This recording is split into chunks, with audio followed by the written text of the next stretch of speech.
Buenas tardes a todas. Bienvenidas a esta segunda sesión del programa de este 2020 de Mujeres Creadoras. Como sabéis, vamos a trabajar el tema de la salud, el impacto del género en la salud, sobre todo de los y las menores y también de sus cuidadoras principales, fundamentalmente mujeres.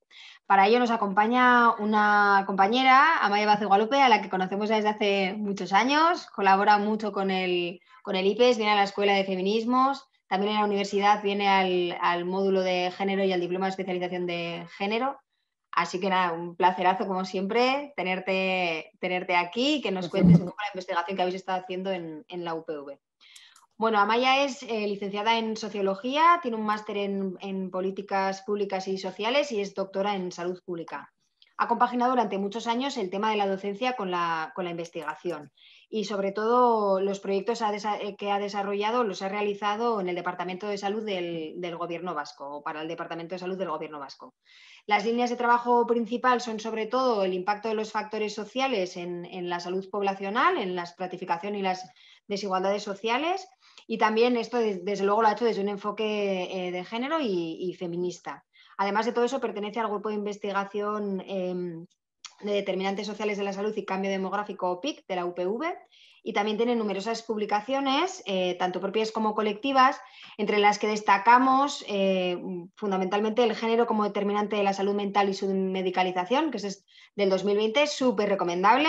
La tenemos en la biblioteca de IPES, por si queréis venir, y también las desigualdades sociales en la población de la Comunidad Autónoma del País Vasco o el impacto del cuidado informal en la salud y la calidad de vida, análisis de las desigualdades de género. También en esta sesión nos acompaña Eva Istúriz, que es la directora del Instituto Navarro para la Igualdad, que este programa lo realizamos, lo organizamos y desde luego lo hacemos con su apoyo. Y entonces, daros las gracias a todas por estar aquí, por venir en este segundo día y que esperamos disfrutar un montón. Y gracias a Maya, ¿no?, por decirnos siempre que sí, que en ese sentido te agradecemos mucho. Así que nada, te damos paso. Bueno, pues es que ricasco como siempre. Siempre es un gusto colaborar con todo lo que me propones, Ruth, así que esta era una más, como iba a decir que no. Bueno, pues mientras tanto, sí, os cuento que desde el grupo de investigación OPIC siempre nos hemos dedicado a investigar la relación entre la posición en la estructura social, desde muchos ejes, ¿no?, de estratificación, también el género, por supuesto, sobre la salud, sobre el uso de los sistemas sanitarios, evidenciando un poco todas esas desigualdades que se dan y que ya es mucha la evidencia que acumulamos de cómo son, de qué intensidad y sobre todo en épocas de crisis qué suele suceder con ellas, ¿no? Y en esta pandemia que vivimos, pues han sido varios los trabajos que desde diferentes personas que estamos en OPIC pues hemos tratado de hacer, ¿no? Y uno de ellos, que es sobre el que sobre todo vamos a hablar, aunque no solo, tuvo que ver con bueno, la preocupación que durante los primeros días, las primeras semanas de confinamiento domiciliario nos surgieron a varias personas del grupo por su relación posible, por su posible impacto con la salud de niños y niñas. De ahí, un poco ampliando la mira, nos preguntamos también si de aquellas personas a cargo de los cuidados de esos niños y niñas también probablemente pudieran estar teniendo un impacto en la salud desconocido, y desconocido no solo porque nos hallábamos ante los principios, ¿no?, de no sabíamos de hecho hasta cuándo iba a durar aquel confinamiento, sino porque tampoco nunca hemos vivido una medida de gestión política ante una pandemia de ese tipo, ni de ese calibre, ni de esa intensidad, ¿no? Entonces, en todos los sentidos nos parecía que era interesante meternos en harina, ¿vale? Pero lo que trataré de hacer ahora, en cuanto pueda empezar a compartir pantalla, intentaré poneros en contexto, eso es, que lo haré desde una mirada un poco amplia de entender esta crisis pandémica, no solo desde su vertiente más sanitaria, ni siquiera desde su vertiente más de salud, sino entendida, como supongo y estoy segura que ya yo ayer os contaría magníficamente, desde una mirada un poco más amplia, ¿vale?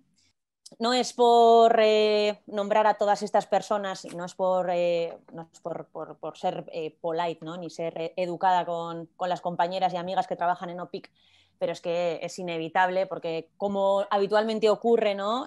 Todo trabajo científico o del tipo que sea, ¿no? Del ámbito del conocimiento, habitualmente siempre suele ser colectivo, ¿no? Y en este caso creo que esto es una realidad muy, muy relevante, ¿no? Y aquí están todas las que de alguna manera u otra han colaborado en que yo pueda presentaros hoy todos estos resultados, ¿no? Y de manera muy especial Andrea y Yolanda, que son las que han seguido con el tema del confinamiento y su impacto en la infancia, y de ellas, bueno, pues me he aprovechado de muchas cosas que tenían más adelantadas de lo que tenía yo hasta el momento de que lo dejé. Bien, ¿por qué empiezo por esto? Bueno, Ruth conoce esta diapositiva, no suelo empezar por aquí porque me parece que es muy importante contextualizar, ¿no? Marcar el marco a partir del cual vamos a entender qué es esto del impacto de la pandemia, la COVID y su gestión política, en este caso relacionada con el confinamiento domiciliario severo, sobre la salud, ¿no? Cuando hablamos de salud, ¿de qué hablamos, no? Socialmente, cuando hablamos de salud, y es lo que trato de recoger cuando suelo preguntarle a Google qué es salud, ¿no? A través de imágenes, salud para Google o salud en ese imaginario colectivo es esto, ¿no? Es una visión absolutamente orgánica, muy biologicista, muy individual y habitualmente muy pegada a la tecnología sanitaria, ¿no? A aquello que los servicios de salud, los profesionales sanitarios, sobre todo aquellos que son más especializados, digamos, ¿no? Son capaces de hacer. Y nuestro potencial de salud, por tanto, estaría muy ligado a esta capacidad que tienen los profesionales de la salud de cuidar de la misma, ¿no? Bueno, en época de pandemia, esto es muy importante, este es como un marco, un paradigma sobre el cual hemos construido tanto qué observamos bajo la lupa, o voy a decir casi bajo el microscopio durante esta pandemia y qué dejamos fuera, como también qué tipo de medidas y a qué damos relevancia, porque esto es lo que entendemos por salud, digamos, ¿no? Bien, cuando hacemos la misma estrategia y preguntamos a Google qué es la COVID-19, y no estoy preguntándole sobre el coronavirus, sino sobre la COVID-19, me encuentro esto, ¿no?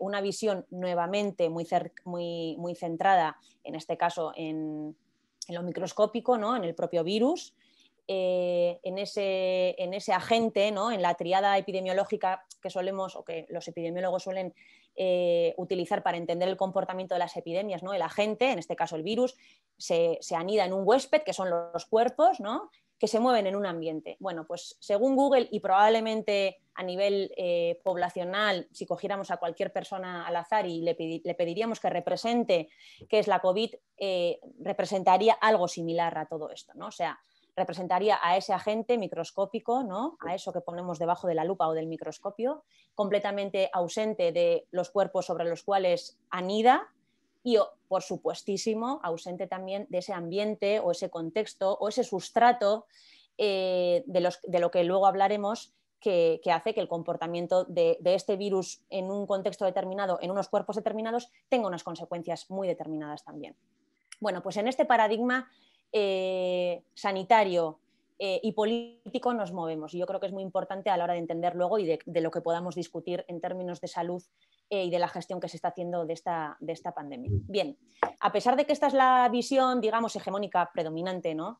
Y creo que hace falta mirar a los medios para entender que esto es así, desgraciadamente añadiría yo, hacía muchísimos años que tenemos muchísima evidencia, ¿no? De que la salud de las poblaciones, de las personas individuales y de las poblaciones, de los colectivos, está muy influida por lo que llamamos determinantes sociales de la salud, que no son más que las condiciones de vida, las condiciones en las que crecemos, vivimos, trabajamos, nos relacionamos, y son todas esas condiciones las que en forma de capas de cebolla tratan de representarse alrededor de eso que pone ahí, ¿no? Que son las personas con su edad, su sexo, sus factores físicos y genéticos más o menos inmutables, más o menos, ya sabemos que ya no son tan inmutables como solían serlo, pero bueno, en cualquier caso, características más duras que habitualmente nos traemos en la mochila, y sin embargo hay otras muchísimas cuestiones que afectan a las formas que tenemos de vivir, a las formas que tenemos de poder desarrollar el potencial de salud que cada persona tiene y que es diferente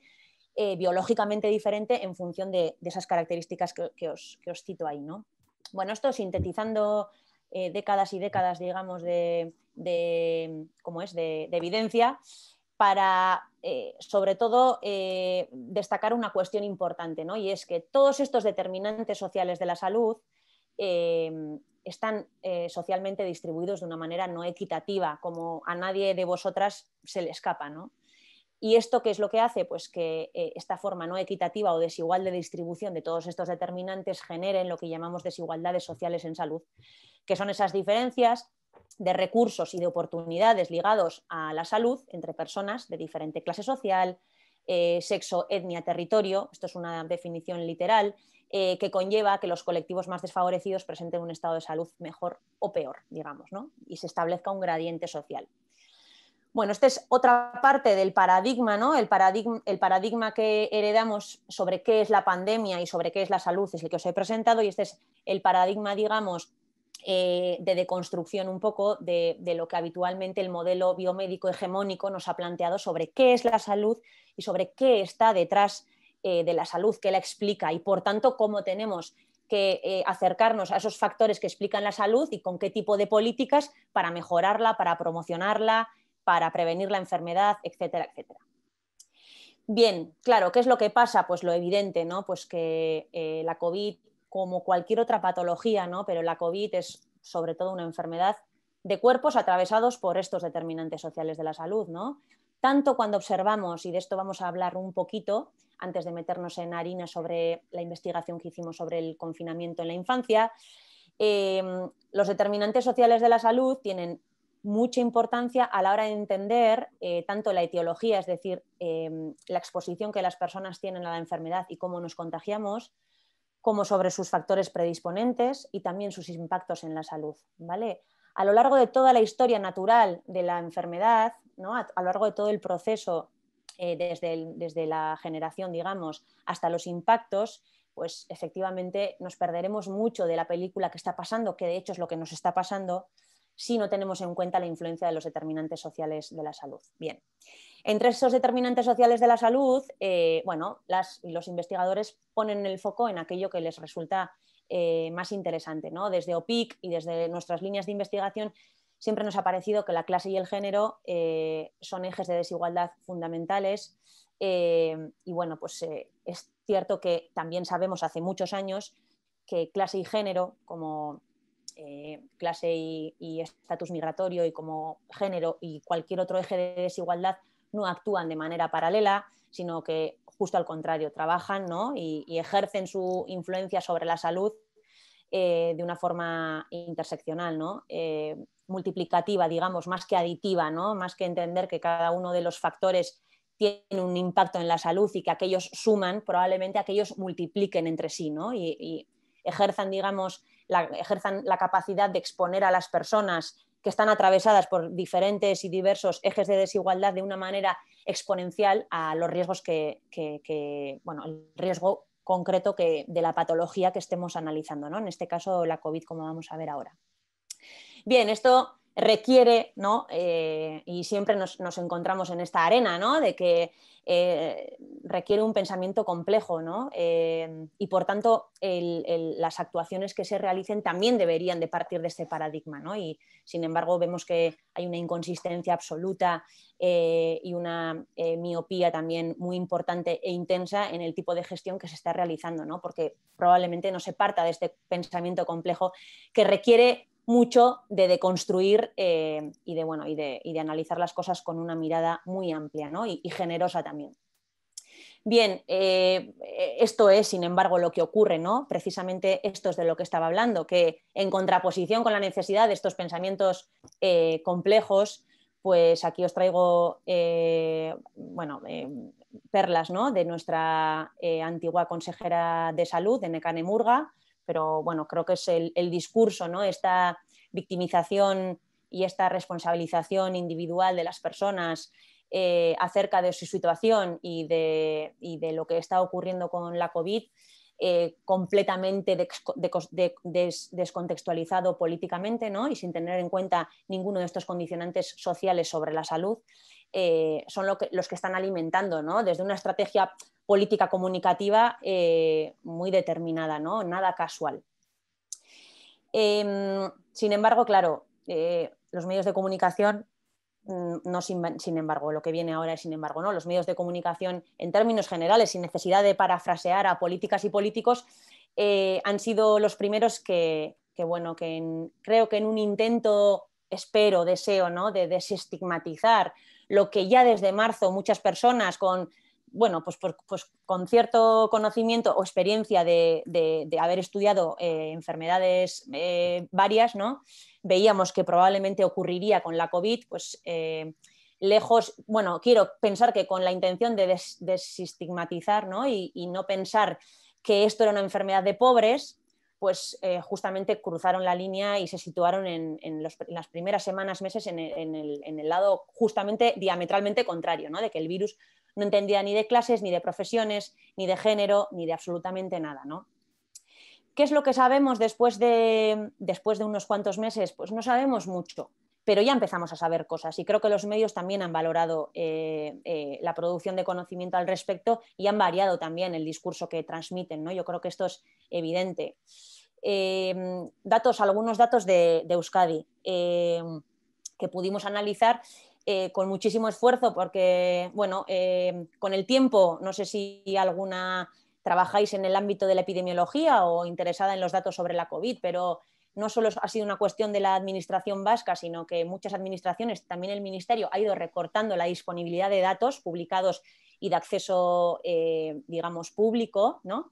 Y esto que pudimos hacer durante las primeras semanas de la pandemia, sobre todo durante la primera oleada, en lo que fue un intento de ver hasta qué punto el nivel de desempleo de los barrios, ¿no? Dividiendo los barrios de Euskadi en 5, con el 20% de los barrios con más y menos desempleo en cada uno de los casos, se relacionaba con las tasas de incidencia, y veis en la parte de arriba de la figura pues que esto tiene un gradiente muy claro, ¿no?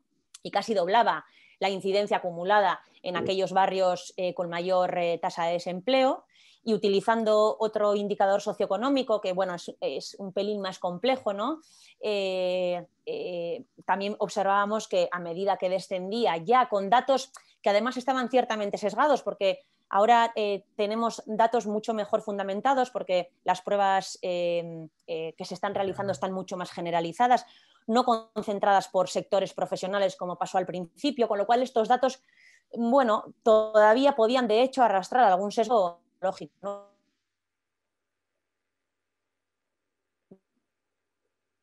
Empezábamos a alertar, ¿no? De que esto, que ya... ¿Ay, me oís bien? Sí. Ah, vale. Así. Es que no sé por qué me dice que... Yo sigo, ¿eh? Si hubiera algún problema... Ahora sí. Ya para un momento. Ah, vale. Yo creo que bien ahora, ¿no? Sí. Vale. Si no, Ruth, me dices. Me dices no sé para qué, porque no sé qué podría hacer, pero bueno, vale. Estos son datos de Euskadi. Hace 4 días leía esto no sé si era no sé en qué diario de Navarra, pero que las zonas de Navarra con alta tasa de pobreza y hacinamiento presentaban mayor incidencia de la COVID, esperable y muy consistente con lo que veníamos viendo en otros lugares. Y sitios como Barcelona o Madrid, sobre todo Barcelona, con un compromiso municipal por una transferencia y una transparencia también de utilización ciudadana de los datos, pues tenemos mucha evidencia de que esto es así, ¿no? De que es así tanto en mujeres como en hombres, que hay un gradiente y una desigualdad clara en ambos casos, y pues que esto, lo que os decía antes, ¿no? Esto ha hecho transformar el mensaje que desde los medios nos están trasladando, ¿no? Porque era una irresponsabilidad seguir pensando que esto era casi cuestión aleatoria, ¿no? O de cuánto uno o una se acabara cuidando o no, que del virus, ¿no? Tanto es así, y ahora no tenemos mucho rato, pero tanto es así, tan importante es tener en cuenta los determinantes sociales de la salud, ya no solo en cuanto es probable o el riesgo de infectarnos, ¿no? En las tasas de incidencia, que ahora son tan conocidas. ¿Sí? ¿Me oís? ¿No me oís? Sí, ahora sí. ¿Podemos todo el mundo silenciar, porfa, los micrófonos? ¿Podemos todo el mundo silenciar los micrófonos, porfa? Vale, gracias. Vale. Decía que no solo este pensamiento, ¿no? Complejo basado en los determinantes sociales de la salud es importante para entender cuánto nos contagiamos, cuánto nos hemos contagiado y cuánto nos seguimos contagiando, ¿no? Sino que incluso, digamos, los síntomas cardinales, ¿no? Los síntomas más frecuentes que han caracterizado a la enfermedad de la COVID, ¿no? Por las cuales habitualmente nos diagnostican o tienen cierta sospecha de que probablemente tengamos la enfermedad. Fijaros qué curioso, y sobre esto se empiezan a publicar cuestiones muy interesantes, fijaros qué curioso es que todos estos síntomas cardinales, digamos, son más frecuentes entre los hombres que entre las mujeres, a excepción del dolor de garganta, que sin embargo se da más frecuentemente en mujeres.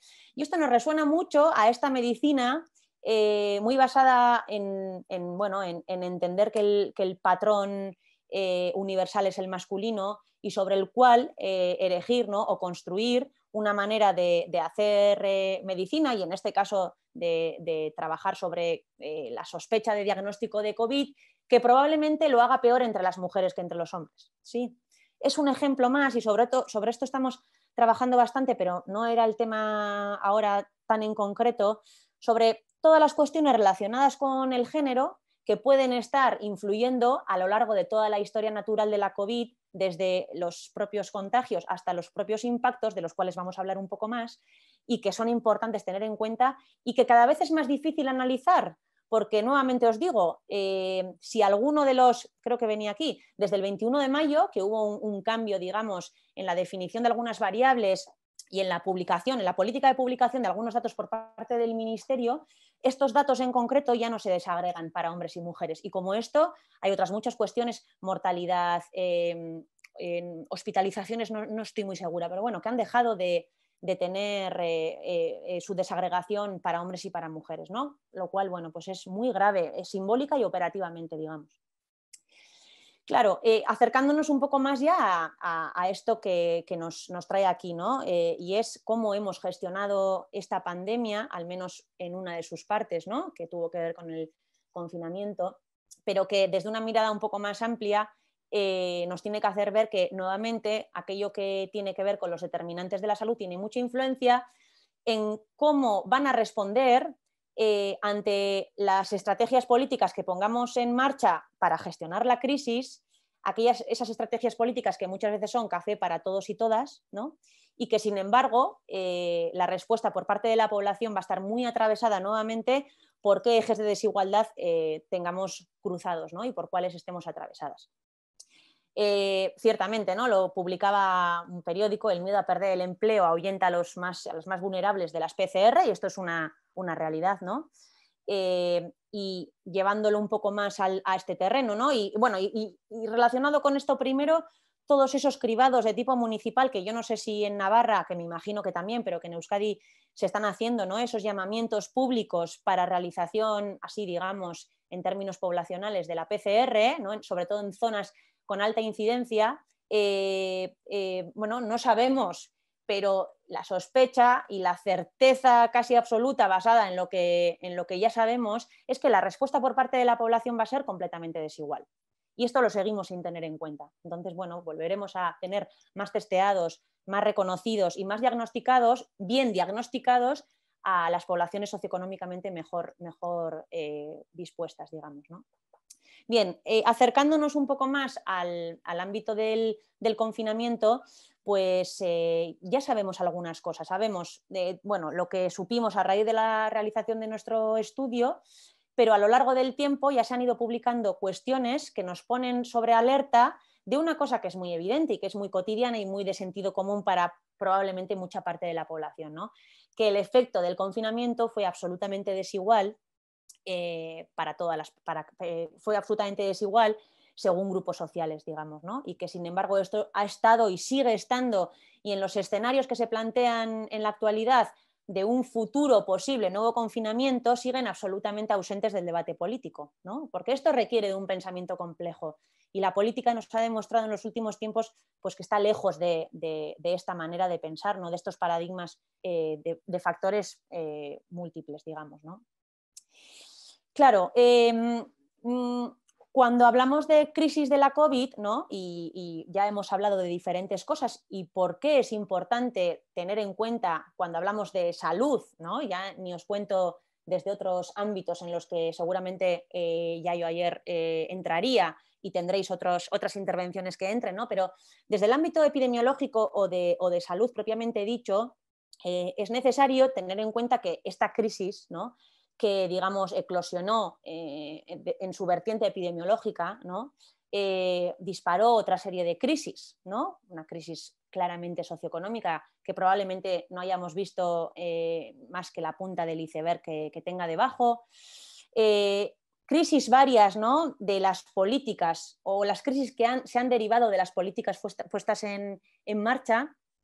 Y luego las crisis de los propios estados de bienestar que en determinados lugares como el sur de Europa estaban enflaquecidos, ¿no? ¿Y por qué digo esto? Porque, en fin, todo esto ha sucedido en un sustrato, ¿no? en palabras de Javier Padilla y Pedro Gullón en su libro Epidemiocracia. Efectivamente, esto sucedía en un sustrato, ¿no? Ya veníamos de donde veníamos y esto sucedió en un contexto muy determinado. Sabemos poco de todo esto que está en este mapa, ¿no? y de la interconexión de las diferentes crisis, sabemos muy poco, pero algo sabemos, ya empezamos a saber. De lo que sabemos nada o casi nada, ¿no? son de todas esas crisis que ni siquiera conocemos porque son invisibles o las han invisibilizado, ¿no? Y que tiene mucho que ver con lo que Nancy Tuana en este artículo que yo recomiendo siempre que puedo, que tiene que ver con las epistemologías del desconocimiento, ¿no? Nos hace pensar sobre por qué no sabemos lo que no sabemos, ¿no? No siempre es importante entender cómo construimos el conocimiento, sino cómo se construye políticamente el desconocimiento, ¿no? Sin necesidad de ser excesivamente paranoicas, pero bueno, sí que hay estrategias, a veces no conscientes, pero que tienen efectos como si lo fueran, que hacen que conozcamos cosas y desconozcamos otras, y sobre las que no desconocemos, y sobre las que desconocemos, pues ni siquiera podemos poner en marcha intervenciones, ¿no? Bien, me quiero centrar en lo que tiene que ver en la gestión que se realizó en el confinamiento domiciliario, entendiendo que, claro, cuestiones como la vivienda, las condiciones de la vivienda, digamos, ¿no? Las conductas relacionadas con la salud que se vieron de una manera muy intensa, modificadas, como no podía ser de otra manera, ¿no? En época de confinamiento. Todo ello, la hipótesis, después de lo que os he contado, no es difícil entender que desde OPIC pensáramos que esto podía tener un impacto desigual en la población, pero sobre todo en la población infantil, que es la que, por razones diversas, nos interesó analizar en marzo, ¿no? Entendiendo que nos encontramos ante esto que desde hace unos años es un término que acuñó un antropólogo médico en el 2008, esto de la sindemia, ¿no? que seguramente hayáis oído, o de las pandemias sindémicas, que es cuando los factores, digamos, biológicos que siempre están presentes en las pandemias, ¿no? pero también los sociales, los políticos, se interconectan y resulta que tenemos pandemias que hacen sinergias entre sí, ¿no? Y en este caso tenemos por una parte la pandemia de la COVID, en la cual ya hemos visto, como os he podido mostrar, ¿no? someramente aunque sea, que existen factores de tipo social que tienen relevancia, ¿no? Y luego otra serie de cuestiones relacionadas con la salud, es decir, ya anteriormente, digamos que las personas que enfermaban de cualquier cosa, las que menos calidad de vida tienen, las que menor esperanza de vida tienen, a su vez ya eran de niveles socioeconómicos más bajos. Con lo cual estas dos pandemias, ¿no? la de desigualdades en salud en general y la de desigualdades en la pandemia COVID, se han imbricado, digamos, haciendo esto que se llama una pandemia sindémica, ¿no? Bien, vamos a centrarnos aquí, como os digo, en la crisis de gestión, y os digo que ya sabemos algunas cosas que se están publicando y que son súper interesantes, ¿no? Y que cuando os decía que el café para todos y todas puede tener efectos muy perjudiciales, ¿no? si lo analizamos, pues bueno, yo creo que aquí en esta diapositiva se puede observar. Estos son datos de Australia, en los que dividieron a la población, digamos, vieron qué incidencia se daba a lo largo del tiempo, con todos los sesgos que seguramente tuvo la medición de la incidencia también en Australia en su momento, y se vio a lo largo del tiempo, se dividió a la población en diferentes grupos sociales que vienen representados por los diferentes colores, aquellas en morado, las personas de menor nivel socioeconómico, qué impacto tuvo diferentes medidas cada vez más rígidas hasta llegar al confinamiento total, que es la última línea, por grupos sociales. Y bueno, yo creo que la lectura que se saca de esta gráfica es clara, ¿no? Aquellos grupos sociales mejor posicionados, bueno, se mantuvieron en niveles bajos a lo largo de todo el estudio. Sin embargo, todas aquellas personas de nivel socioeconómico bajo que probablemente tenían menos capacidad de teletrabajar y que a su vez ya tenían más factores de riesgo por los cuales, por eso es la sindemia, ¿no? Por los cuales podían contagiarse, solamente a partir de ese confinamiento severo, ¿no?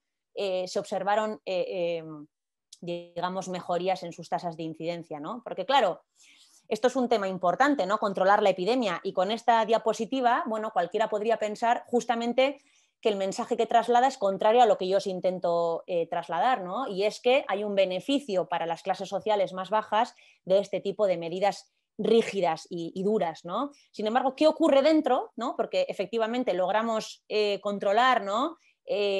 La parte, digamos, más biológica del problema, de toda la crisis, ¿no? Pero sin embargo, ¿qué ocurre con esas otras crisis que probablemente se vayan cociendo a pesar de que la crisis biológica epidemiológica remita, ¿no? Y remita más o de manera más acusada o se beneficien más los grupos sociales menos aventajados, ¿no? Ya sabemos, y esto os lo pongo aquí, son datos de Madrid, nada que ver con el estudio anterior, pero ya sabemos que efectivamente el teletrabajo tiene una incidencia muy desigual según, en este caso, nivel de renta, ¿no? Y como a medida que aumenta la renta, la capacidad de teletrabajar para las personas es mayor, con lo cual, pues bueno, aquellas que están mejor situadas, pues les será, digamos, de menor impacto el tomar este tipo de medidas más rígidas, ¿no? Lógico, pero bueno, los datos nos lo demuestran. Claro, y os decía, ¿no? Vemos que este tipo de medidas duras pueden tener un efecto más positivo, ¿no? En grupos sociales más desaventajados, pero ¿qué ocurre con todo lo que está detrás? Es decir, todo lo que tiene que ver con los determinantes sociales de la salud, ¿no? Todo lo que tiene que ver con las condiciones de vida. Y aquí, en este estudio, se midieron las dificultades financieras, el acceso a bienes básicos y los problemas derivados del propio contacto con el virus. Dividieron a la población en época de confinamiento, Reino Unido, dividieron a la población en diferentes grupos sociales, más desaventajados en rojo y más aventajados en azul, y vieron cómo a lo largo del tiempo, bueno, digamos que las adversidades, que así le llaman, ¿no? Adversidades varias aumentaron, pero se mantuvo ese gradiente, claro, ¿no? Por el cual casi eran del doble en aquellos grupos sociales de menor nivel socioeconómico. Bien, curioso en este estudio, curioso, no sé si es la palabra, curioso digo yo, en este estudio, en el que seguro que alguna habréis pensado, pues qué pena, ¿no? Que no tenga datos para hombres y mujeres. Bueno, esto es lo más habitual todavía. De hecho, fijaros, en este estudio que tenían los datos para hombres y mujeres, el paradigma teórico del que partían no les hizo priorizar el dar datos de manera separada o estratificada para hombres y mujeres, y lo único que hicieron fue, tal y como os pongo la tabla solo para apoyar la idea, no pretendo que la entendáis, lo que hicieron fue ajustar por género, es decir, eliminar el posible impacto que podría tener en esas desigualdades el hecho de que hubiera más o menos mujeres o que a las mujeres les afectara más o menos la desigualdad. O sea, en vez de visibilizar, justamente lo que hicieron fue invisibilizar. Y esto es muy habitual en epidemiología, cada vez menos en epidemiología social, que es el tipo de epidemiología que parte de estos esquemas de determinantes sociales de la salud, pero incluso en estos, y este es un ejemplo, el de este estudio, se siguen silenciando las desigualdades de género, no se sigue dando, no se da la relevancia que se le da a otros ejes de desigualdad. Bien, y me pareció muy interesante, ¿no? Porque se relaciona mucho con la población infantil ya. Este es un estudio precisamente de población infantil, y de qué forma o en qué medida tuvo impacto lo que aquí llaman lockdown, que es precisamente el confinamiento, respecto a la situación que ocurría en 2014-2015, utilizando datos de la encuesta de usos del tiempo, es decir, estas encuestas que están basadas en hacer diarios de las tareas diarias que realiza cada persona y el tiempo que dedica a cada cuestión. Y efectivamente, ¿qué es lo que se vio? Pues que el confinamiento puede agrandar las desigualdades sociales. Ya veis lo que ocurre con los estudiantes de primaria, como se dio un gradiente en época de confinamiento, de forma que aquellos de familias más ricas dedicaron mucho más tiempo a estudiar que aquellos niños y niñas de familias más pobres, ¿no? Sobre todo se veía en primaria, no tanto en secundaria, donde ya existía esta desigualdad social de origen. Bien, estamos muy ciegas en términos de género en esta pandemia. Tan ciegas de género estamos que os pongo aquí estos datos que a mí la verdad es que me pusieron los pelos de punta. Tenía alguna sospecha, ¿no? Pero no me imaginaba que fuera para tanto. Estos son datos de una iniciativa Global Health 50-50 que os recomiendo mucho, tiene muchos datos muy bien organizados. Todo lo que hay disponible en términos de género o sexo, depende, lo tienen muy bien organizado. Y bueno, lo que quería destacaros aquí es, fijaros en esta fila, ¿no?, en la que pongo no, el número de países o el porcentaje de países que no tiene información desagregada por sexo en las diferentes cuestiones relacionadas con la COVID, ya sea el testeo, ya sean los casos confirmados, ya sea el porcentaje de casos confirmados entre población sanitaria, ya sea hospitalizaciones, muertes, etcétera, ¿no? ¿Veis? Bueno, pues que prácticamente no sabemos nada de lo que ocurre de manera específica a las mujeres ni de manera específica a los hombres, y esto para la gestión de la epidemia pues es un gran problema, ¿no? Bien, en todo este contexto, ¿no?, de sospechas de que aquí ocurrían cosas y de que debíamos de intentar entender qué es lo que ocurría, pusimos en marcha este estudio que se basó en una encuesta que hicimos durante las primeras, creo que fueron la primera semana, entre la primera y la segunda semana de confinamiento, que dio lugar a este informe, que lo podéis descargar, que lo tenemos en la página web de OPIC, y que ya... bueno, aquí un poco es la explicación, pero creo que no hace falta, ¿no?, de qué consistió el confinamiento, y que fueron 6 semanas duras, que ahora parece que las recordamos así, bueno, de manera menos, pero fueron 6 semanas duras, y bueno, especialmente para la población menor de 14 años, como sabéis, que para la que no se preveía ningún tipo de salida, ¿no?, ni en ningún tipo de circunstancia, a excepción de algunas cuestiones muy extremas. En este contexto hicimos esta encuesta, que primero la quisimos situar en el contexto de la CAP de Euskadi, pero que después nos dimos cuenta que, como iba a ser una encuesta que se iba a distribuir vía online, merecía la pena hacer un esfuerzo de muestrear todas las comunidades autónomas, o hacer al menos el intento, y bueno, conseguimos una muestra muy amplia, ¿no?, de 10.700 niños y niñas. Y fijaros, de aquí ya 2 enseñanzas, ¿no? Cuidado con, y así en general, así como metodológicamente, ¿no? Cuidado con la ilusión de las Ns grandes cuando utilizamos encuestas online. Pueden ser muy malas encuestas. Y ahora os voy a enseñar y luego cómo nosotras gestionamos el sesgo que introduce utilizar una encuesta de este tipo, ¿no? Como aviso a navegantes, porque a veces decir que tenemos una muestra de tantos mil porque hemos utilizado una encuesta online nos llena la boca de agua, o sea, se nos llena la boca diciéndolo, y realmente igual lo que hay detrás no es tan bueno, ¿no? Primer aviso, que ahora os lo voy a mostrar con estos datos, ¿no? Pero segundo aviso, ¿quién contesta? O sea, ¿quién contestó? O sea, es un hallazgo fuerte, duro, ¿no? Bastante esperable, pero bueno, no pensé yo que el 86% de las personas que respondieran sobre una encuesta que tuviera que ver con niños y niñas, tanto como el 86% fueran a ser mujeres. Pues ahí lo tenéis, ¿no? Bueno, pues, ¿qué os voy a decir? En fin. Cuando os hablaba de la ilusión de la N grande, os lo decía, perdón, os lo decía por esto, porque también ocurre esto, ¿no? Y desde una perspectiva no de género, sino ya feminista, tenemos que tener en cuenta a qué grupos no estamos representando adecuadamente cuando hacemos investigación cuantitativa, ¿no? Que es probablemente uno de los grandes... no sé cómo decirlo, escollos y unas grandes limitaciones, unas grandes críticas que se suele hacer a las personas que trabajamos desde una perspectiva cuantitativa, ¿no? Efectivamente, en este caso, fijaros, el casi 75% de la población a la que llegamos llegaba a fin de mes con facilidad o mucha facilidad, y su nivel de estudios era en casi la mitad universitario, un 44% de estudios universitarios, ¿no? Tampoco nos ¿cómo se dice? Nos sorprendió. Hicimos un esfuerzo muy grande en intentar llegar a población, por eso trabajamos con Videguincha, que es una asociación, bueno, que trabaja con familias en situación de vulnerabilidad, pero bueno, la realidad luego es que una vez más, este café para todos, ¿no? Y todas, que es esta encuesta, como puede ser ofertar un cribado municipal, llega de manera muy desigual. Entonces, mucho cuidado, ¿no? Luego, ¿qué es lo que hicimos? Ajustamos, miramos, esto lo cuento como cocina, para que luego entendáis que los datos tienen esto en cuenta, los resultados, ¿no? Porque intentamos corregirlo. Miramos en el censo qué proporción real había de cada uno de los factores sociodemográficos básicos que nos interesaba, y lo que hicimos fue corregir, dar más o menos peso a aquellas personas que venían de un nivel educativo mayor o menor, o de otras variables socioeconómicas que nos parecían importantes, ¿no? Bueno, incluso con esta muestra absolutamente sesgada, digamos, pro-rica, ¿no? Se suele a veces hablar pro-rica, pro-pobre. Bueno, pues esta es una muestra absolutamente sesgada pro-rica.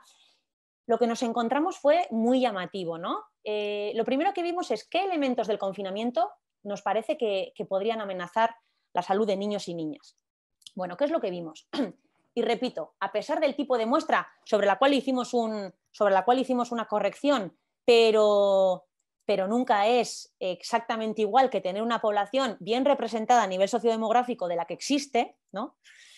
Vimos que niños y niñas estaban expuestas en un 31% a la presencia del humo y tabaco, que la falta de espacio exterior, ese elemento que se convirtió en lo simbólico, pero también en lo práctico, ¿no? En ese balón de oxígeno que las personas, esa extensión de la casa, ¿no? Que de repente muchas personas descubrieron, pues estaba ausente en un 26% de las casas, ¿no? La presencia de las humedades. Fijaros en qué época nos tocó el confinamiento, qué hubiera ocurrido o qué ocurriría si nos confinarían ahora, ¿no? Con todo el tema relativo a la pobreza energética, ¿no? Bien, pues ya ves que estos condicionantes sociales de la salud tenían mucha presencia sin estar analizados. Ahora os enseñaré si estaban o no equitativamente distribuidos, ¿no? Y ahora os enseñaré cómo obviamente sí lo estaban, ¿no?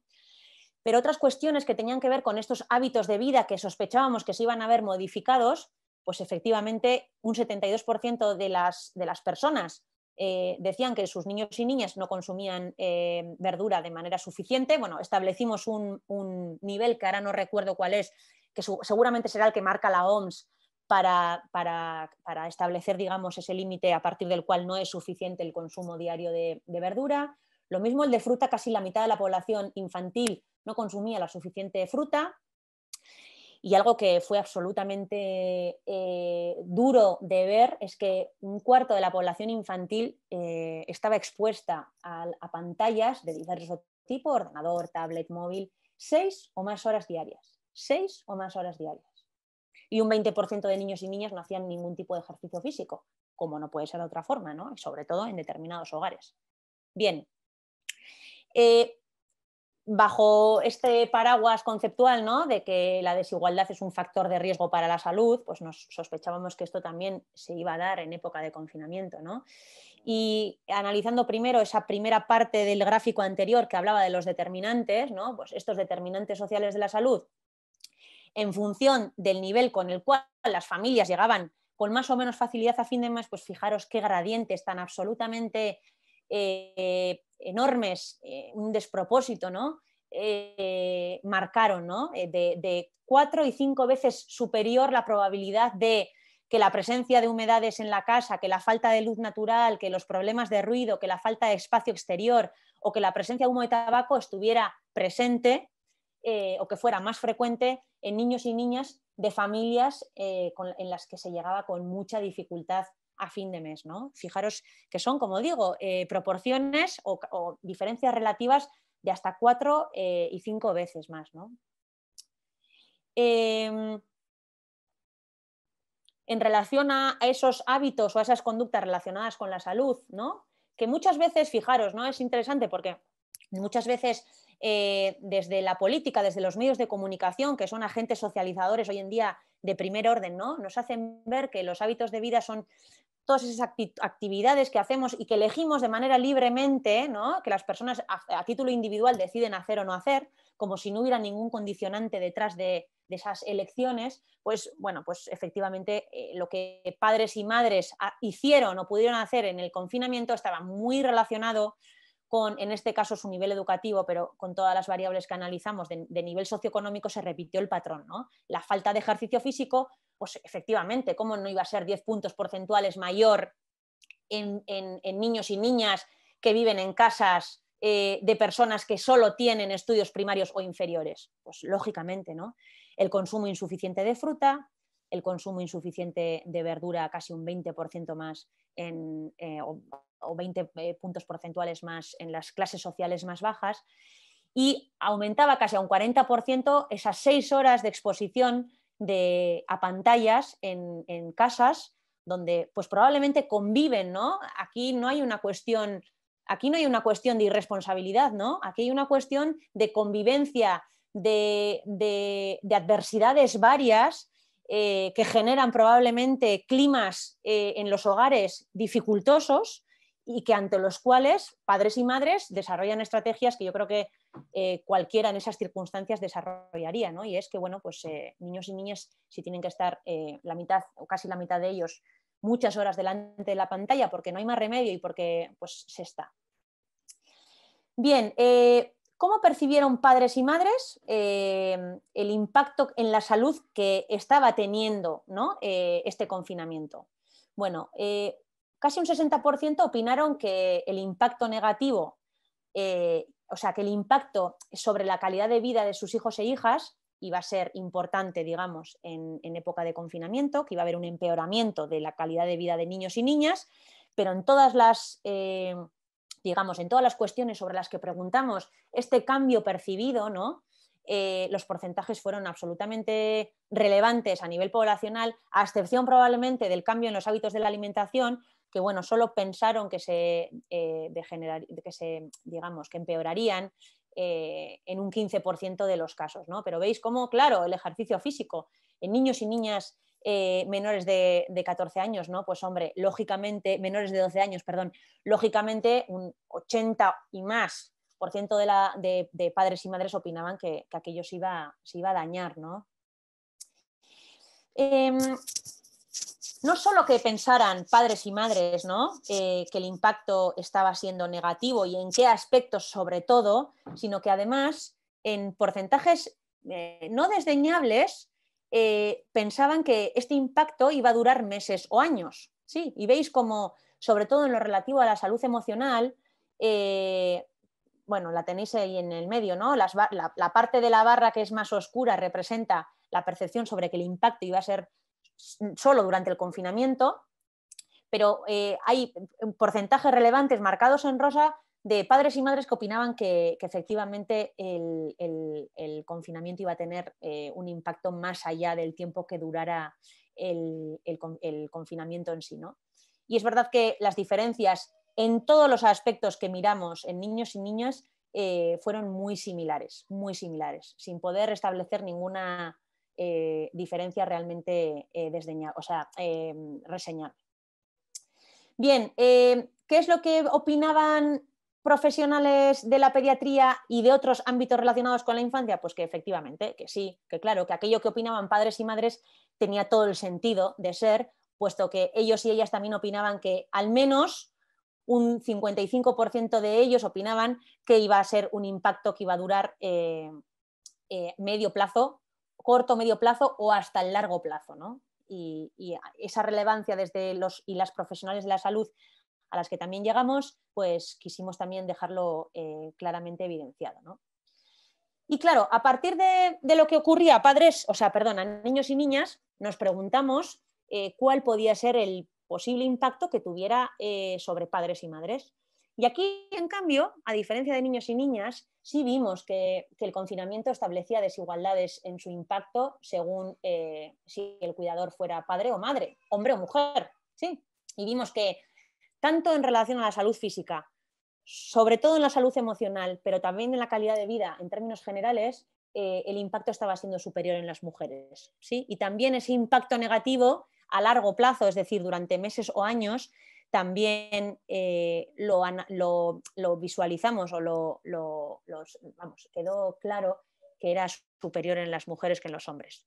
Lo cual no nos llamó la atención, ¿no? Y aquí un poco engancha con todo el resto, digamos, de crisis que se han anidado sobre esta crisis epidemiológica con este tipo de medidas que en su momento se tomaron, que efectivamente tienen que ver con esas otras, ¿no?, que se han ido desencadenando alrededor de esta primaria, digamos, ¿no?, de esta crisis epidemiológica primaria, y que probablemente en el caso de las mujeres no lo sabemos y tenemos algún dato, y es cierto que tendremos que esperar un poco más, porque la película, digamos, la imagen no es nítida, no es clara sobre lo que puede estar ocurriendo, puede tener al menos relación con estos datos que observamos en esta diapo, ¿no?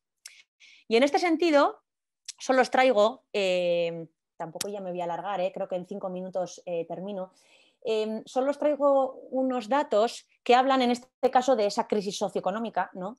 Los últimos datos que ha publicado sobre el tercer trimestre la encuesta de población activa a nivel estatal y cómo el número de personas paradas que habían trabajado anteriormente, es decir, nuevas paradas, ha aumentado significativamente más en mujeres que en hombres. Bueno, esto probablemente no era época de confinamiento, pero bueno, es importante tenerlo en cuenta de cara a lo que esté ocurriendo ahora o de lo que nos pueda ocurrir, ¿no? Porque ya no veo, claro, como os veo aquí las fotos a mano derecha, no veo los datos que os voy a poner, pero sí que es importante y solo quería resaltar el hecho de que necesitamos análisis de este estilo que se publicaron en este informe que hizo el Ministerio de la Perspectiva de Género, esencial en la respuesta de la COVID-19, en la que trabajaba diferentes ámbitos, y en el ámbito socioeconómico hablaba de que, cuidado, los diferentes sectores económicos que van a verse más o menos afectados a medio y largo plazo, bueno, esta es la estimación que al parecer el Observatorio de la Organización Internacional del Trabajo hace, y es verdad que la presencia en la población trabajadora de hombres y mujeres es diferente según en cada uno de ellos. Y es verdad que, bueno, por eso digo que nos plantea un escenario dificultoso para todos y todas, pero en algunos puntos, bueno, pues no claro, en el sentido de que la desigualdad, digamos, en el mercado laboral vaya a deteriorar especialmente la salud en el caso de las mujeres, sino que probablemente sea un deterioro bueno, que se dé de manera diversa, ¿no? Y en función del sector sobre todo. Y dos cosas sobre esto que llamaba crisis invisibles y crisis invisibilizadas, que probablemente también estén muy relacionadas lo que pasó con el malestar emocional, físico y en calidad de vida superior en las mujeres que en los hombres, ¿no? Y es todo lo que tiene que ver, que seguro que habéis hablado o hablaréis o hablaremos luego y hablaréis en próximos días sobre la violencia contra las mujeres y qué es lo que pasó en época de COVID, ¿no? Me llama la atención que todavía sepamos pocas cosas, o al menos a nivel autonómico, lo que yo he podido contrastar de los datos que publica Emakunde es muy poco. No sé, en Navarra quizás después podamos hablar un poco más de esto, pero es muy poco. Sin embargo, ya tenemos mucha evidencia de que periodos de crisis y desastres naturales anteriores han conllevado el incremento de este tipo de violencia, ya lo sabemos, pero también ya tenemos datos de otros países en los que ya se sabe que esto ha pasado, ¿no? Y solo quería poneros lo que yo así de manera muy, digamos, artesanal vamos, quiero decir, con los 4 datos que tiene disponibles Emakunde en su página web, pude ver, ¿no?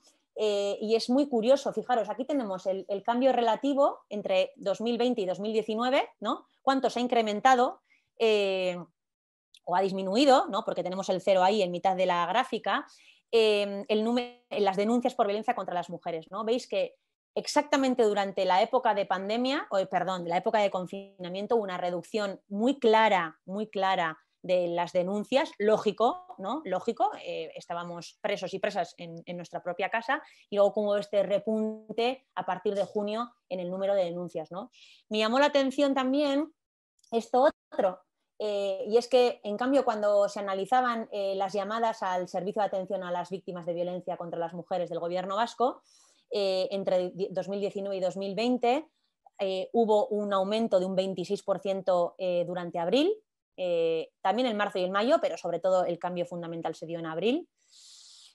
Sin embargo, claro, el porcentaje de personas que solicitaron ayudas económicas dirigidas a mujeres en situación de violencia disminuyó de manera drástica y el número de solicitudes aprobadas, no veo la parte derecha del gráfico, pero creo que venía a decir el número de solicitudes aprobadas aumentó y disminuyó, depende del mes. Pero bueno, quiero decir con esto que sabemos muy poco, ¿no? Y no sabemos esto cómo ha ido evolucionando, o al menos yo no he tenido los datos.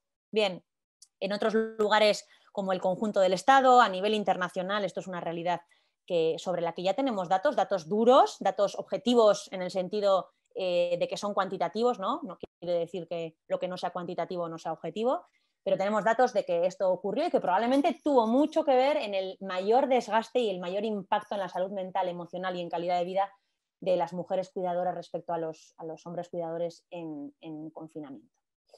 Y para terminar en realidad no hay ninguna conclusión clara, simplemente que es hora ya de que transitemos desde esta visión que os hablaba, ¿no? Esta visión completamente miope, microbiana, absolutamente descontextualizada, ¿no? Y desencarnada, que todavía sigue. El otro día recibía esta convocatoria, ¿no? de la Caixa, claro, tampoco no sé por qué me extrañó tanto, ¿no? Pero trabajemos juntos, una convocatoria de investigación en salud, ¿no? Con ese trasfondo otra vez microscópico del virus, del tal. Bueno, pues en fin.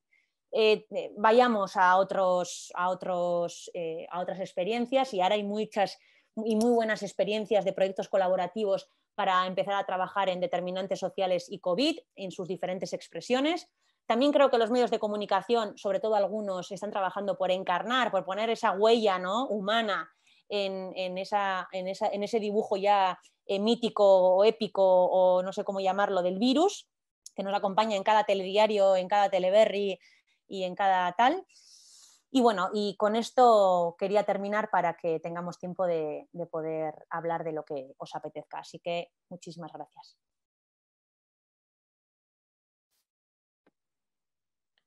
Ay, perdonad.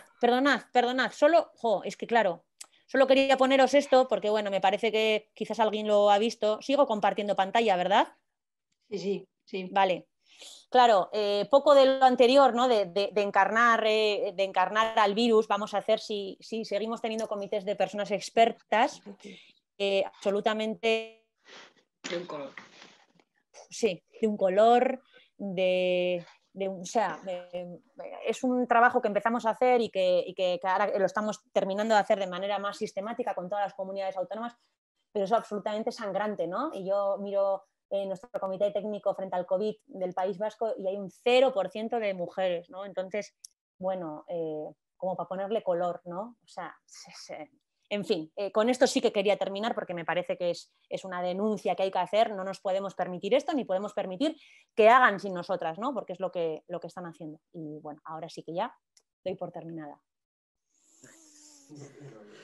Nada, mil esker, Amaia, la verdad es que ha sido una intervención muy clarificadora y te agradecemos, al menos yo desde luego comparto muchísimas de las cuestiones que has planteado en la intervención. Aquí te puedo decir que no fue cero, pero tampoco fue paritario, que sí que incluso siempre estamos resaltando, ¿no? Las mujeres mayoritariamente estamos en primera línea precisamente del COVID, tanto en salud, en educación, en social, en logística, ¿no? La limpieza, ¿no? Todas las labores de limpieza, las cajeras, vamos. Y sin embargo, cuando aparecen estos comités de personas expertas, pues realmente estamos infrarrepresentadas mayoritariamente. Entonces no fue cero, pero dejó que desear también en Navarra. Y en relación a los datos, pues sí que vamos a publicarnos en la semana que viene en relación y van a salir, claro que van a salir en relación a violencia, que comentabas, ¿no? Sí que va a salir porque va a aparecer los datos, justo el confinamiento y la parte de después. En principio sí que ahí saldrá, no diferirá mucho de lo que tú has comentado en Euskadi, ¿no? tenemos también, pues también aumentaron telefónicamente, disminuyeron, luego al revés, o sea, y ahora de hecho la verdad que han aumentado en ese sentido. Yo sí que también me he quedado, pues claro, me di cuenta que a nivel de epidemiología, ¿no? Pues como también en la medicina, estos días está saliendo el estudio de Carme Valls, ¿no? Que también habla de la invisibilidad, ¿no? De las mujeres en la medicina, ¿no? Y habla, dice, de menos ansiolíticos y más perspectiva de género. Poco tenemos, aquí desde luego, desde el instituto lo que hemos hecho es precisamente un estudio, en lugar de como el vuestro cuantitativo, sí que hemos hecho un estudio cualitativo. Habrá algún dato cuantitativo, pero sí que hemos hecho un estudio cualitativo que también lo presentaremos el mes que viene, de cómo ha afectado, ¿no? la crisis del COVID a las mujeres navarras desde entendiéndolo de manera interseccional, ¿no? No solamente hemos hecho un grupo con mujeres, sino que hemos hecho grupos que también pues, tenían que ver la clase social, la inmigración, la diversidad funcional, o sea, una serie de seguramente nos faltarán, porque siempre en esto, en cuanto empiezas, ¿no? Abres el melón, ¿no? Hay tanto, como has dicho, ¿no? En ese sentido creo que estoy totalmente de acuerdo y que eso complejiza, pero es que es lo que es la realidad. Entonces tenemos que ir hacia ese lugar. También comparto, nos ha preocupado mucho las dos consecuencias, ¿no? Sabemos el tema de violencia y a la pandemia existía antes de la crisis COVID, también la crisis de cuidados, las dos, pero la crisis lo que ha hecho es impactar en las mujeres de una manera mucho más grave, acentuando todavía más, ¿no? Por lo que siempre pongo de ejemplo cuando, ¿no? Contacté con el centro de salud de la Rocha-Pea, con una médica de familia, ¿no? Hablando de cómo había impactado en las mujeres mayores viudas del barrio de la Rocha-Pea, de un barrio obrero ¿no? de Pamplona. En la crisis del COVID dijo, la crisis, o sea, el COVID, bueno, pero la depresión, muchísimo más.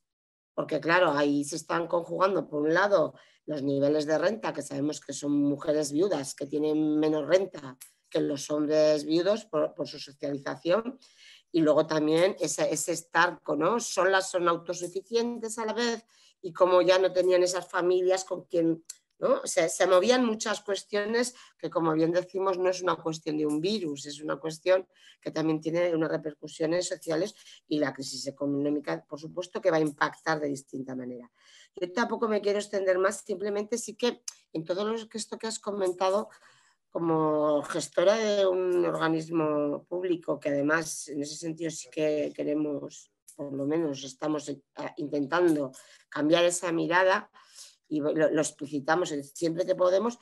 Si conoces alguna política pública que sí que se esté planteando, ¿no? Un abordaje diferente, porque sí que se ha explicitado todo lo que nos está haciendo, ¿no? Pero sí que a ver si conoces alguna experiencia, ¿no? En ese sentido.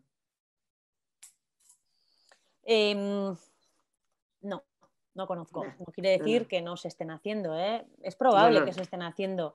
También es cierto que, claro, es tan amplio, o sea, se pueden estar haciendo, o sea, la pandemia ha abierto esa caja de Pandora tan absolutamente inmensa, ¿no? Que, o sea, lo que tengo claro es que ningún gobierno, ninguna administración ha priorizado el ámbito, si ahora nos estamos refiriendo al ámbito de género, ¿no?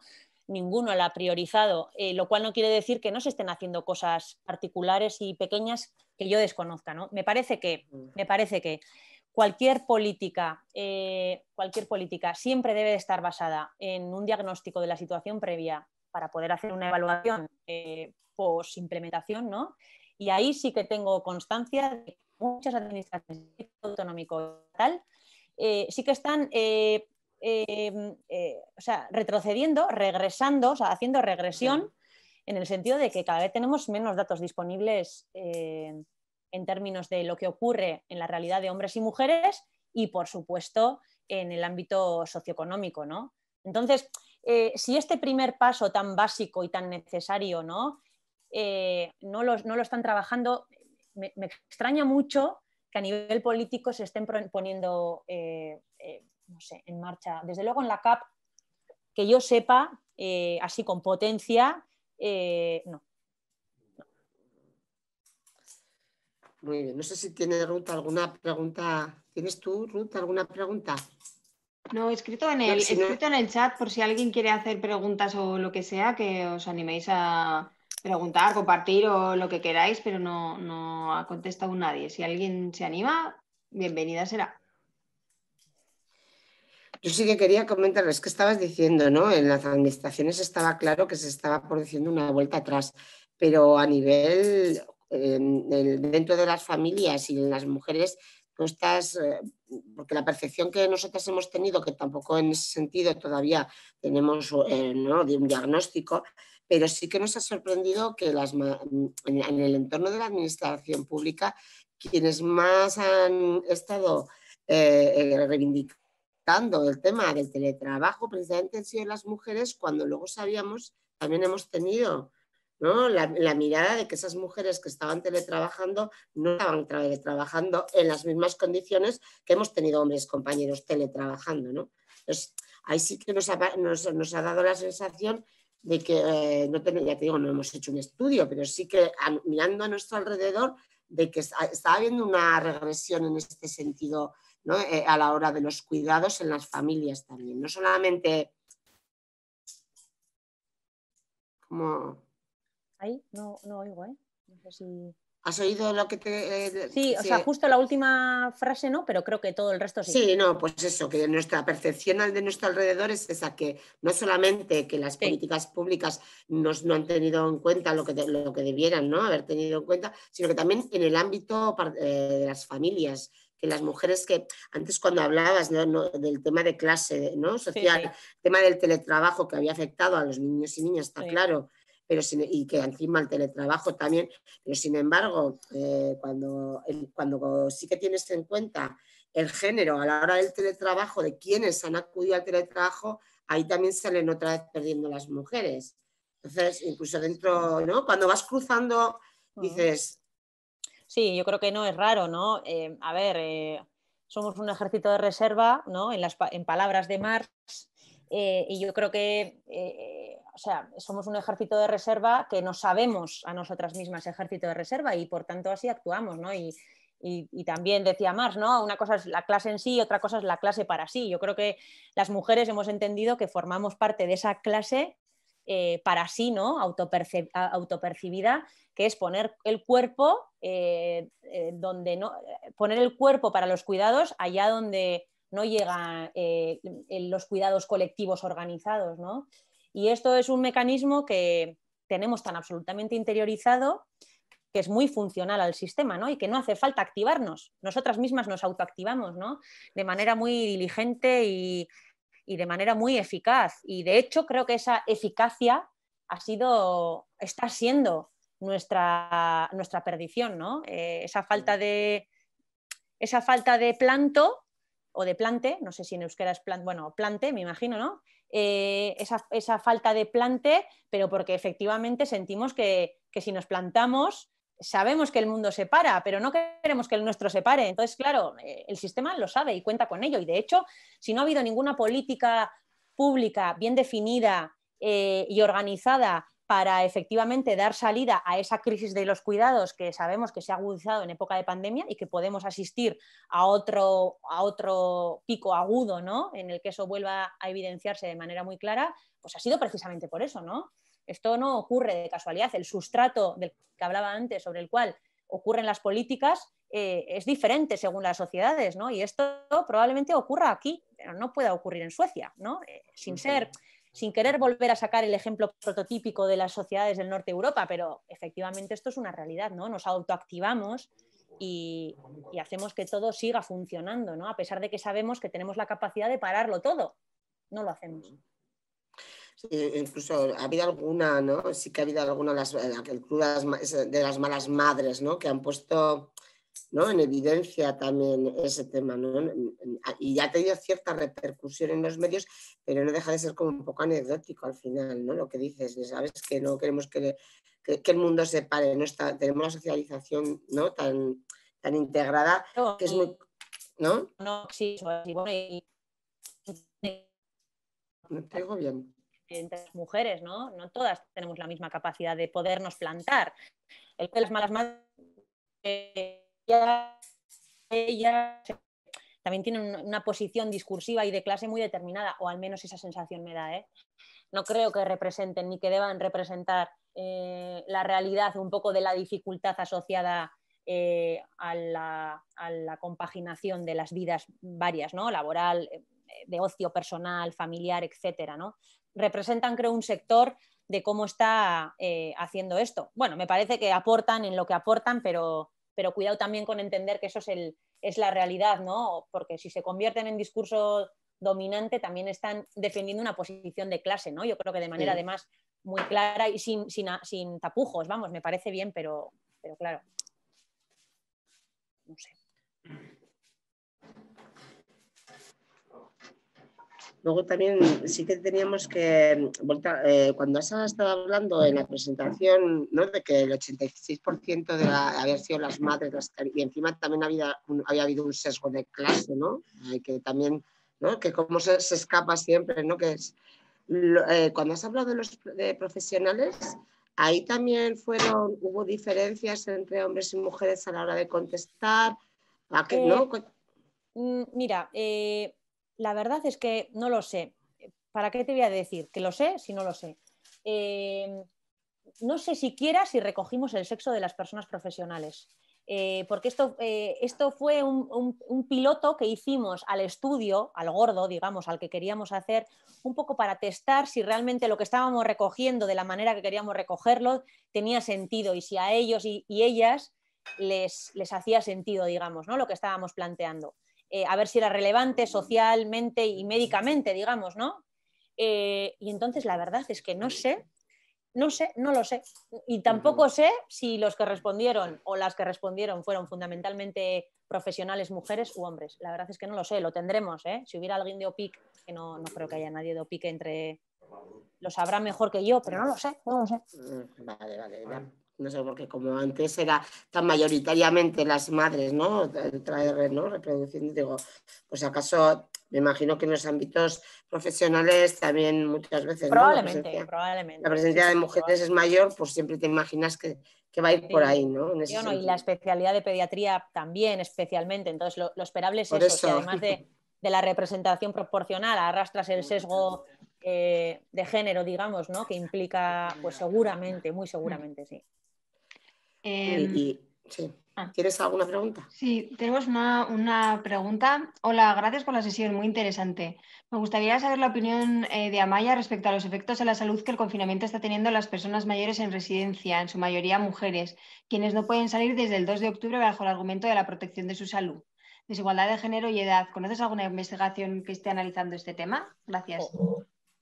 Temazo, ¿eh? Temazo. Un temazo. No conozco, tengo constancia de que se están haciendo algunas y lo que el sentido común me dice es que estamos salvando vidas a costa de perder otras. Eso es la sospecha que tengo, que seguro que es así. También tengo la sospecha de que en favor, estamos activando demasiado el principio de precaución sin tener en cuenta desde otra vez este pensamiento un poco complejo, las consecuencias no deseadas de esa precaución en exceso a veces, ¿no? Y ese paternalismo o maternalismo en exceso también, que lo mismo que hemos tenido con niños y niñas, sin entender su realidad, digamos que les cortamos por lo sano durante 6 semanas su vida, exactamente desde esa misma perspectiva muy jerárquica, ¿no?, en lo que creemos que les debe de pasar sin darles absolutamente ninguna voz a ellos y ellas, ¿no?, como si no fueran capaces de pensar en realidad qué les conviene más o menos, hemos hecho esa misma política, ¿no?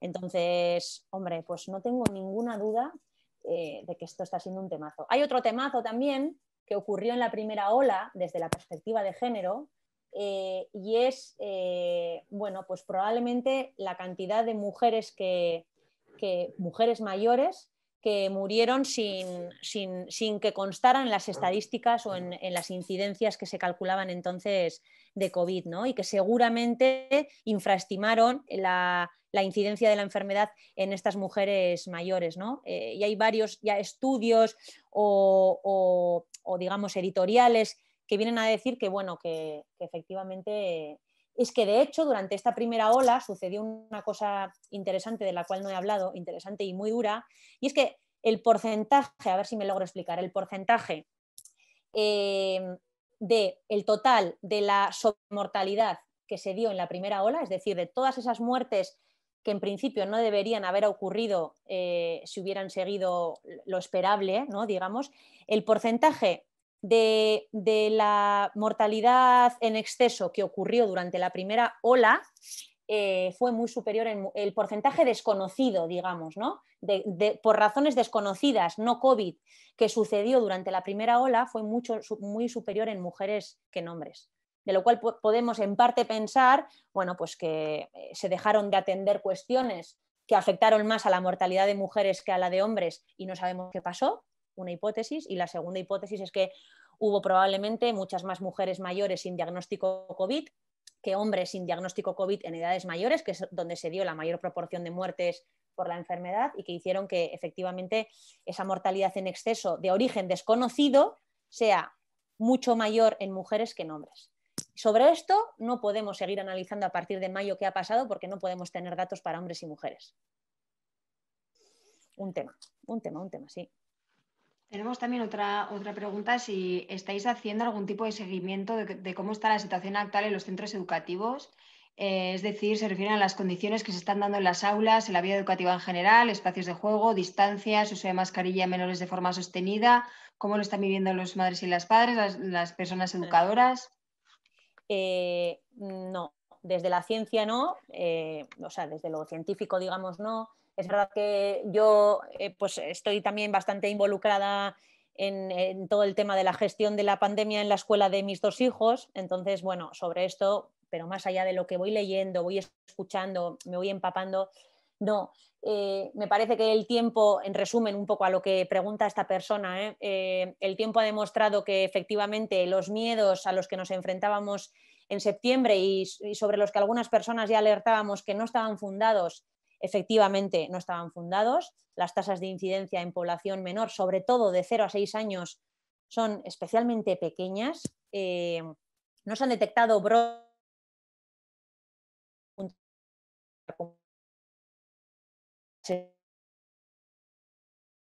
y esto ha sido nuevamente absolutamente basadas en la simpleza del diagnóstico para atajar problemas muy complicados bueno, que lo que han hecho es aplicar medidas absolutamente iguales en todos los centros, para todos los casos, mascarilla a partir de los 6 años en todos los niños y niñas, basadas en poca ciencia. Mira, ayer o antes de ayer leía en Twitter que el Estado español era el país de la OCDE, no sé si era la OCDE, pero desde luego eran más países que los europeos. El segundo o tercer país en el que la gente tenía la percepción de que las medidas políticas habían estado menos basadas en la ciencia. Y otra vez, casual o no casualmente, los países del centro y sobre todo del norte de Europa eran donde las personas mostraban un mayor porcentaje de personas que opinaban que las decisiones estaban basadas en algún tipo de fundamento científico, ¿no? Yo creo que lo que hemos vivido aquí y lo que seguimos viviendo es una, bueno, absoluta, no sé si decirlo, ¿no? Pero una gran improvisación basada en ningún tipo de, digamos, de input, ¿no? O de respeto bueno, por la producción científica de algunas cuestiones que yo creo que hubieran ayudado a una gestión menos caótica, ¿no? de la que estamos viviendo, con muchas implicaciones, porque si lo caótico se queda en que en el Congreso de los Diputados y las Diputadas, bueno, se ponen a discutir de cuestiones que al resto, la verdad, ni nos van ni nos vienen, pues tampoco pasaría gran cosa. Pero es que, claro, el caos llega a las casas, ¿no? Llega a los barrios, llega a las escuelas y nos impacta de manera muy diferente según nuestra posición social. Entonces,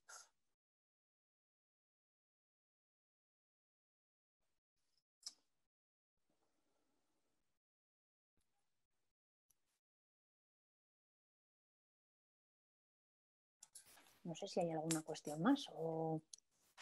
Bueno, más que pregunta, ¿no? Habían compartido, ¿no? Que una de las personas que la gran mayoría del profesorado que está mayoritariamente, ha estado confinado, mayoritariamente son mujeres que a pesar de estar de baja han teletrabajado, ¿no? Que también siguen salvando la papeleta sobre la carga en el cuerpo, ¿no? Y cómo, ¿no? Que también pasa, la factura que va a pasar también, ¿no? En los cuerpos, no tanto, ¿no? De mujeres como hombres, pero especialmente en este caso de mujeres, el estar en esos sectores, ¿no? Que tanto el sector sanitario como educativo, como también otros sectores que encima son mucho más precarios también a nivel, ¿no? de retributivo, como pueden ser, ¿no? Las limpiezas, cajeras, luego también, ¿no? Como ese impacto que va a suponer también a la vez las condiciones de vida, ¿no? No es lo mismo, como tú bien has dicho, ¿no? De dónde pasa la pandemia. Pero creo que vamos a tener que ver muchas consecuencias que todavía no han hecho más que empezar a aparecer, ¿no? Y que van a estar interseccionalizando de una manera, pues que vamos a tener muchos problemas que hasta ahora no habíamos conocido. Lo mismo que no habíamos conocido una situación como el confinamiento, creo que vamos a conocer una situación en ese sentido que no sé si compartes tú, pero que tampoco habíamos conocido por la manera que va a interactuar, ¿no? En la salud, toda esta parte social y emocional que lleva la carga que va a haber. Sí, sin duda, ¿no? Solo vamos a tener que esperar, desgraciadamente, ¿no? Unos meses para que empiecen a aflorar todos esos impactos a nivel emocional, como tú dices, que yo creo que a nivel calle, ¿no? A nivel entorno cotidiano, las personas ya empezamos a notar. Y empezamos a escuchar y las noticias nos empiezan a decir, ¿no? Y bueno, se pondrán en marcha estudios, no tengo la menor duda, que nos dirán, pero fijaos lo que pasa, ¿no? Yo el otro día bueno, así como en un webinar así, hablaba de que a veces las personas que trabajamos en el ámbito de la desigualdad en su acepción más amplia, y la salud en mi caso, pero bueno, que problematizamos, denunciamos, hablamos de lo negativo que tiene la desigualdad como principio organizador de nuestras sociedades, ¿no? En mi caso sobre la salud, ya sabemos mucho, sabemos tanto que casi todo lo que hacemos no es más que añadir un pequeño grano de arena en una playa que ya sabemos cómo es, ya sabemos a qué horas sube la marea y a qué horas baja la marea.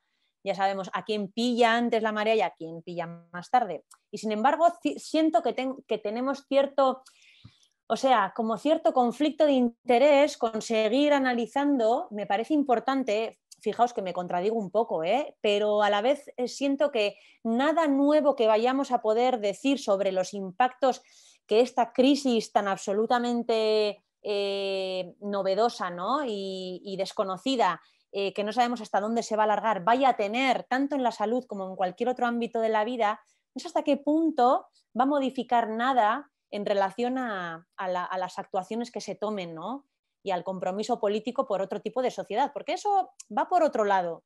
Siento que va por otro lado y que es muy inmune, ¿no? Es bastante resbaladizo respecto a lo que diga la evidencia, ¿no? Yo creo que en este mundo de la posverdad en el que nos encontramos, ya no solo es que es muy barato inventar, sino que es muchísimo más barato no hacer caso a las verdades, ¿no? O sea, todavía igual te pasa factura mentir, pero no te pasa absolutamente ninguna factura no escuchar a quien te está diciendo, oye, las cosas son así, ¿no? Vayamos a hacer algo.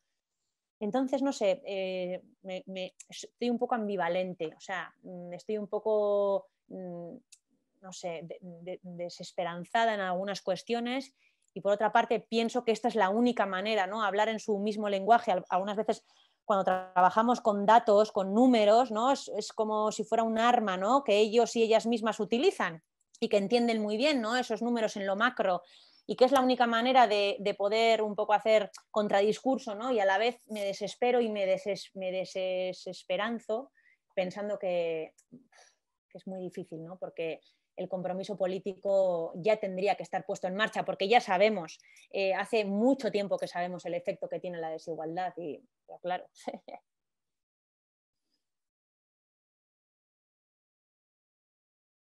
No sé. Hombre, yo desde luego, Amaya, lo que creo que sí que tiene razón en ese sentido, porque quienes llevamos mucho tiempo desde muchos ámbitos, ¿no? Denunciando las desigualdades, pues a veces, ¿no? Como miramos el vaso, ¿no? Siempre, ¿no? Y en ese sentido, ya hemos dicho mucho, antes ya se sabía, ahora ¿no? Estamos, venga a recalcar, ya había una crisis de cuidados, ya había una pandemia de violencia, ya había, ¿no?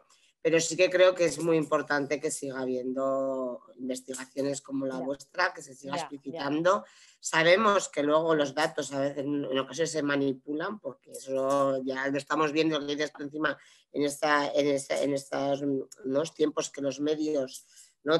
Hay una parte, ¿no? Han surgido otros medios, las redes sociales, a qué se le da valor, a qué no se le da, ¿no? En ese sentido, pero creo que es fundamental, y por mi parte, desde luego, agradecer todo lo que has compartido con nosotras.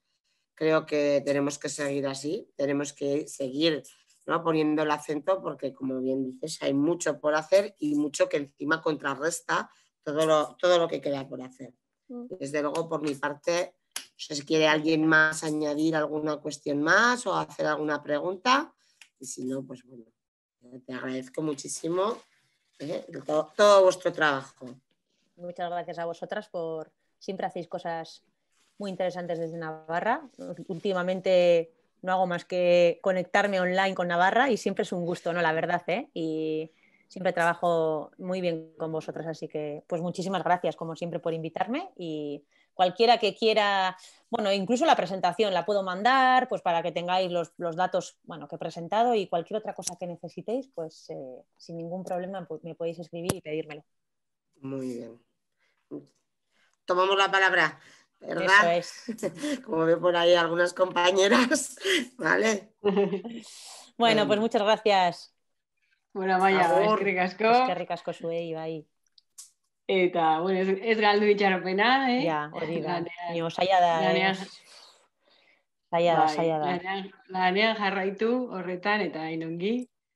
Eta, bueno, orkestu diguzu lanagatik, mi esker, eta jarraituko dizugu. Bai, oso ondo, zuei, batez ere, bai.